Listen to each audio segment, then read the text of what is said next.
We are going to continue with the Jarrett chapter 9 with the second section, which is entitled America Intervenes. And so we're going to continue with the section and hopefully get this done relatively quickly. It's a very short section. So America Intervenes, section 2. When the war first broke out in Europe, which of course was 1914, President Woodrow Wilson attempted to follow the traditional American policy of neutrality, and we've seen the term neutrality and defined it numerous times. But we're attempting to follow that policy of neutrality, going all the way back to Washington. Anyway, in 1916, as he was running for re-election, keep in mind he was first elected in 1912, when he campaigned for re-election, he ran on the grounds that he had kept America out of the war. And that was one of his campaign slogans: he kept us out of war. Yet, despite his best efforts, Wilson's best efforts, the United States eventually did become involved in the war for several different reasons. We're going to take a look at those reasons right now. The first one would be the ties that we had with the Allies. Closer ties. I think closer is probably the key word in that statement. We had ties with any number of different European nations, but we had closer ties with the Allies, and primarily we're talking about the British and the French here. Many Americans traced our ancestry back to the British, and of course it was the British who originally founded the original 13 colonies. We had with them a common language and history that connected us to the British. Now again, we're not talking necessarily about the American Revolution or the War of 1812. That is part of history as well. But we're talking about our history going all the way back to the Pilgrims, to Plymouth Rock, all the way through everything that happened in the 13 colonies, the founding of the 13 colonies, the French and Indian War, on and on and on. We have centuries of history with the British, and so because of that, because of those close ties with the Allies, we were more likely to come down in a war. We're more than likely to side with them over the other guys. So, the United States, Great Britain, and France all shared many of the same principles when it came to our political system. Now, our system wasn't exactly the same as theirs. It was a little bit different in a number of ways, but there are some similarities. And because of those similarities, again, we're talking about close ties, those close ties with the Allies, because those close ties that we shared, the United States, shared with the Great Britain, with the British and the French, we were able to, because of those ties, we decided to join the war on their side. Of course, on the other side of the other hand, there were any number of Americans who had German ancestry, myself included. My ancestry is both English and German. So, on one hand, we had many Americans who were of German ancestry, probably millions of them. But because of our close ties to the Allies, we decided when we did enter the war to enter the war on the side of the Allies. Let's go to the next slide. A couple more of the reasons why we joined the war on the side of the Allies. Because of German actions, the German actions and propaganda. Now, we will see, if we haven't seen it already, some examples of that propaganda in another PowerPoint. The Germans were really the aggressors of this war. It was the Austrians that started the war by invading or threatening to invade Serbia because of the death of the Archduke Franz Ferdinand, but they were doing so at the urging of the Germans. It was the Germans who were more of the aggressors on the high seas. It was the Germans who used unrestricted submarine warfare. There I go, I got it. And of course, they're also the ones using things like chemical agents, chemical weapons against us, the mustard gas. So they were the aggressors. So their actions in the war that we were watching, that we were reading about, we didn't like that. And then, of course, you throw in the propaganda, some of the posters and some of the short little films that were coming out, some of the things that were coming out at the time. Those things led us to join the Allies. We were especially shocked at the German invasion of neutral Belgium. Again, we were neutral. We respected other people's neutrality. So the German war plans called for the invasion of this neutral country to speed up their conquest of France.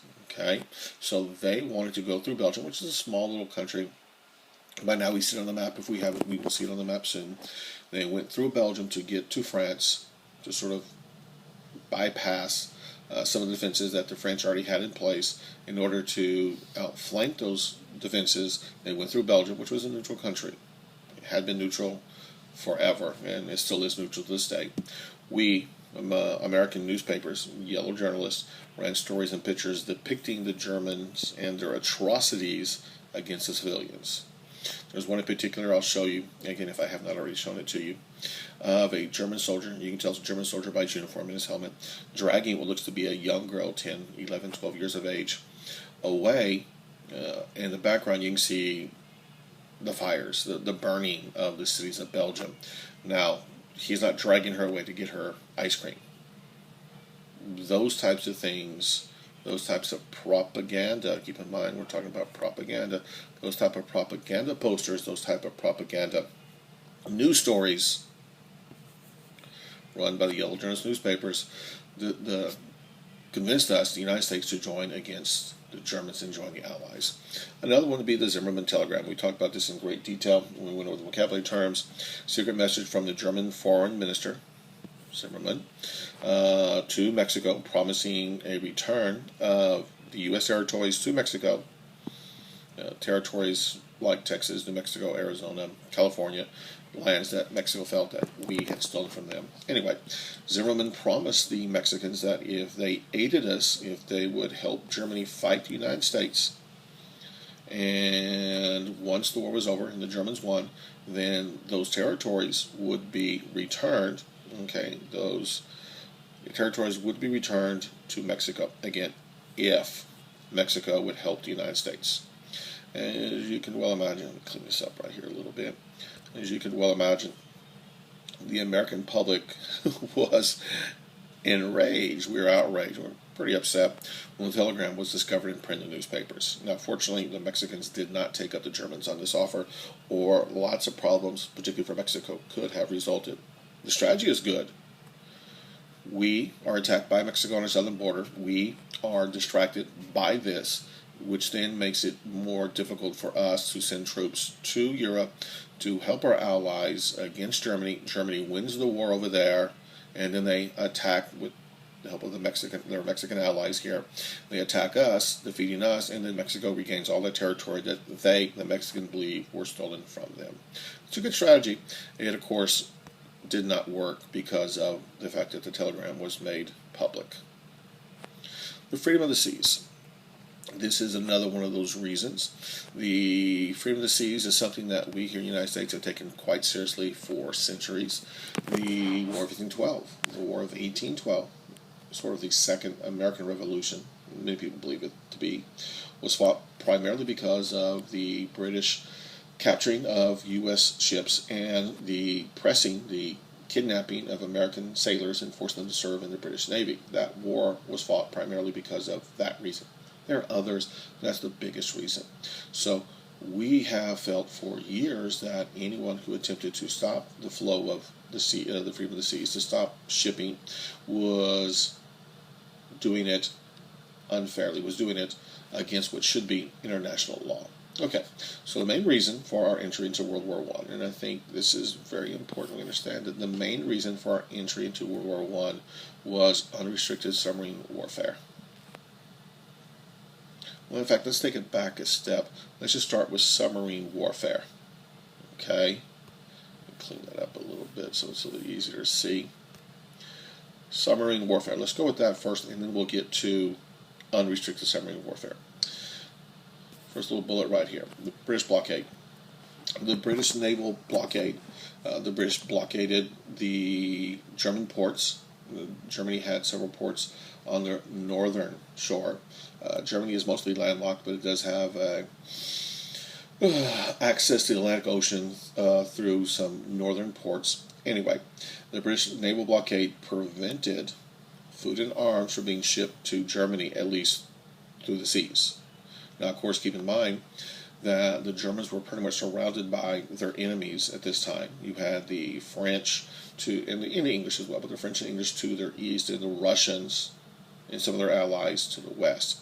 So Germany was able to get a lot of food and arms from some of their allies, some of their trading partners through these ports, but the British Navy blocked them, so that way they were not getting them in. The idea was, of course, to starve out the British people, to starve out the German military, so they did not have the food or the weapons that they would need to continue the war. Meanwhile, while the Brits were blocking the German ports from receiving or sending goods out, the United States became the main source of Allied arms, supplies, and food.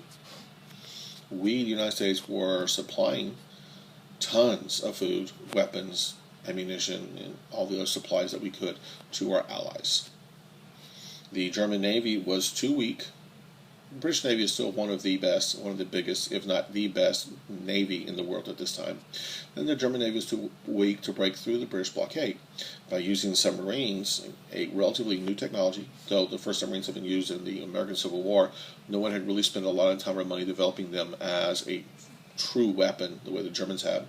The Germans were able to retaliate against the British Navy by sinking merchant ships that were delivering goods to Great Britain.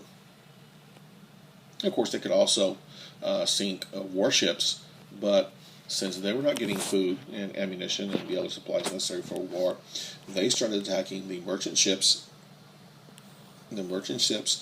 from America and other places, but from America primarily. They were delivering the goods to Great Britain that they needed to continue the war. And unlike battleships, when an American warship sinks a German ship, or a British warship sinks a German ship, there's room to take on survivors. They would stick around to pick up survivors. Unlike that situation, submarines had no room for survivors. So if you were on a ship that was sunk by a German U-boat, you would not be rescued by the submarine. You were either in the water to an allied ship came by, or you didn't get rescued. So the British blockade creates all kinds of problems for the Germans. They start using their U-boats to retaliate. Sinking of Lusitania, we talked about this previously. We talked about the vocabulary terms. It was a British passenger liner. Okay, in 1915, Lusitania left New York City for Liverpool, most famous for, of course, the band the Beatles, but it has done other things. Anyway, the Liverpool city in England was the site where Lusitania was traveling to as it left New York City, and much of the cargo below deck was made up of munitions, guns, ammunition, the things that the British needed for their war effort. Okay, so even though it was a passenger ship, and there were 1,200 plus passengers on it, including the crew, you probably got 1,500 people more or less on this ship. There was a great deal of munitions, weapons bound from New York to Liverpool for the British war effort. A German submarine sank the passenger ship, killing more than 1,000 passengers. The number's probably closer to 1,200, probably closer to 1,200. And most importantly, though, to us, not most importantly to the world, but most importantly to us, there are 128 Americans on board that ship who died. Now, there are others who survived, but 128 Americans died with the sinking of the Lusitania. Now, this again is a huge thing. It's not what pushed us into the war. That's 1915. We don't get involved in the war until 1917. Takes us to our next event that leads us to getting into the war, the Sussex Pledge. The Sussex was a French ship that was providing ferry service on the English Channel. The English Channel is a body of water between the continental European continent and the country of Great Britain, the country of England. A German submarine attacked the ship in 1916, killing more than 50 passengers. Now again, that pales in comparison to the numbers lost in the Lusitania, but it is a continued threat that the Germans are providing to what essentially is a civilian ship. So President Wilson, Woodrow Wilson, President of the United States at this time, threatened to break off relations with Germany and essentially go to war with Germany. Now, not necessarily go to war would be the end goal, the end game of this, but it was implied. By breaking off relations, that means that we're definitely going to side with the Allies if we do get into war. And most people felt at this time in 1916 we would be entering the war on this side of the Allies. If we were to enter on the side of the Germans, then breaking off relations with them, breaking off those relations could be a very bad sign. So Germany, as a result of this threat, pledged not to sink any more passenger liners without prior warning. I think this is the important part. Prior warning or providing help to passengers. So if I'm the captain of a U-boat and I'm on patrol and I see a British passenger liner, thanks to the Sussex Pledge, I would surface, warn the ship that it's about to be attacked, so we can make the proper precautions are taken to provide a radio message that they're about to be attacked, so nearby ships can come by and provide assistance, or begin to offload on their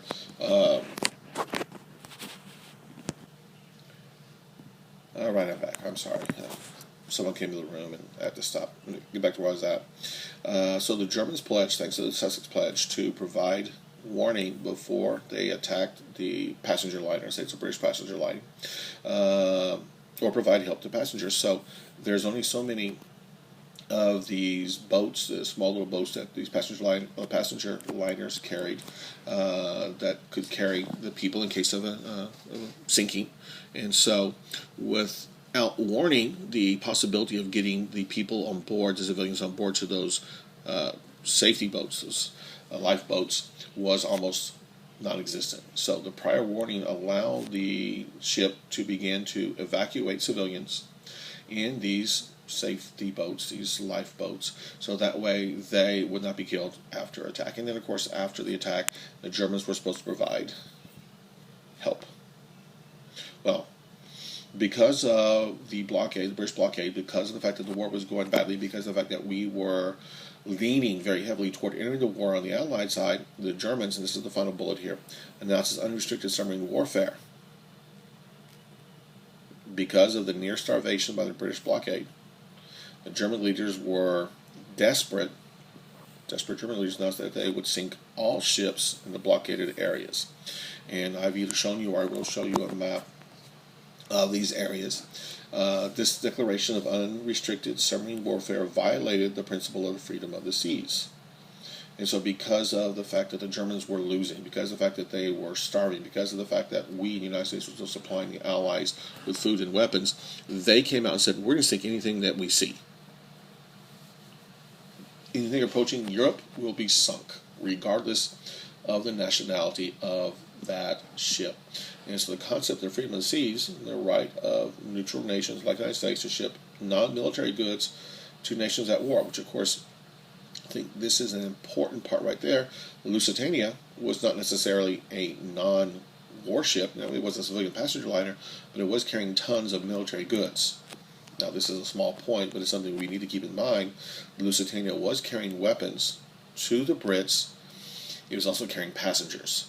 So it is not necessarily it's not necessarily a clear point as to the distinction of Lusitania. Was it a ship of war? No. Was it carrying munitions to the enemy? Well, Germany thought so. And so that's one of the reasons why it was attacked. Okay, so let's get back to this. Freedom of the seas. The unrestricted submarine warfare destroyed what we felt was the right of every nation to travel the seas unhindered. After this announcement of the unrestricted submarine warfare by the Germans, American ships were actually attacked by German submarines. When the German submarines Let me clean this up a little bit so we can see this last couple of sentences here. Okay, so when the German submarines attacked American merchant ships, President Wilson had no recourse. He asked Congress for a declaration of war. And that ends the second section. We'll come back in the next video and hit section 3, and then we'll finish up with section 4.